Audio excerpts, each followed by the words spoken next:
everyone. You've each been handed a drink with a label. Please turn that label over now and read the inscription.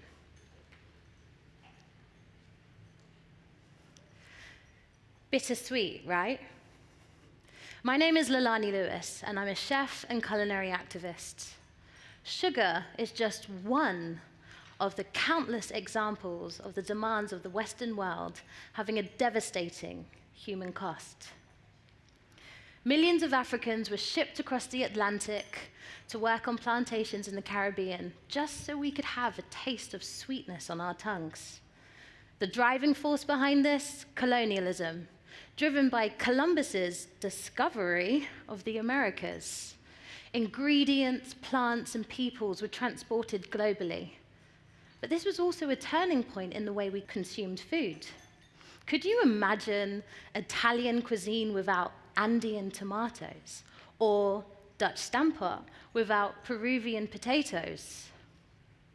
But at what cost? We don't like to think of this unsavory part of history, but its effects can still be felt today. The last few years have seen tense conversations around race. With statues being torn down and books being burned, it is clear that there's even more division than ever before. A tipping point moment being the death of George Floyd. With that brought a tide of people wanting to talk candidly about race and oppression. But where did these huge racial disparities start?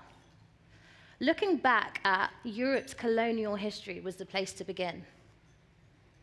Here in the Netherlands, one section of society acknowledges the insidious effects of colonialism, whilst another still refer to it as the Golden Age. It was clear that something needed to bridge that gap. So a few years ago, I saw an opportunity to do something about this. As a chef, I believe that food is a powerful connector, a tool that can transcend perceived differences. Perhaps this was the answer to bridging the gap, a way to break bread metaphorically and physically. So in 2020, I started an event called Code Noir, an event that brought people, food, and history together. The audience was invited to learn about the culinary history of the Caribbean via live cooking, spoken words, as you can see, and curated tableware, all raising awareness to Europe's colonial past. Because let's face it, activism comes in many forms. I wasn't tearing down statues, I was cooking.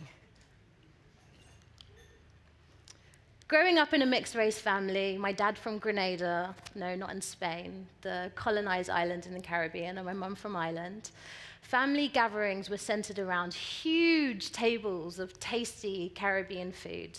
I'd wolf down crunchy saltfish fritters and succulent curry goat and sweet, sweet plantain. So when I moved to Amsterdam, I wanted to share the food that gave me the most comfort, Caribbean food. It became a linchpin to connect to home and my identity. A cuisine born of 5 continents, a result of colonialism, with influences as far-reaching as Africa, Asia, Europe, North and South America.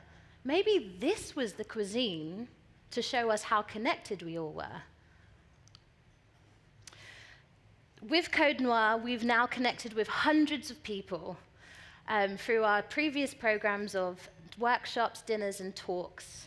We are now building on that momentum, and we're currently writing a book, developing a series of school workshops, and working on the next large-form dinner.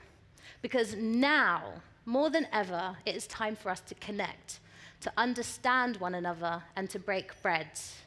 Only then can we avoid future tragedies.